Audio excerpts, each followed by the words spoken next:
আউযু বিল্লাহি মিনাশ শাইতানির রাজীম বিসমিল্লাহির রহমানির রহিম। আব্দুল্লাহ নামে এক ভাই প্রশ্ন করেছেন, বাথরুমে গিয়ে অনেকে মৃত্যুবরণ করেন। বাথরুমে মৃত্যু কি ভালো না মন্দ জানতে চাই।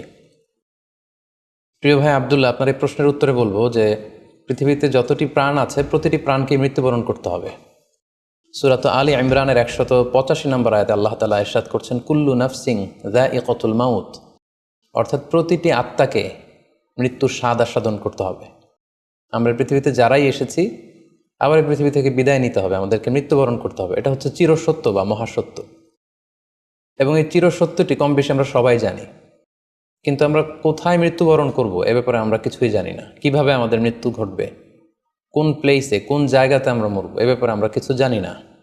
এবং সে ব্যাপারে সূরাতুল লোকমানের 34 নম্বর আয়াতে আল্লাহ তাআলা ইরশাদ করছেন, ওয়ামা তাদরি নাফসুম বিআইয়ি আরদিন তামুত।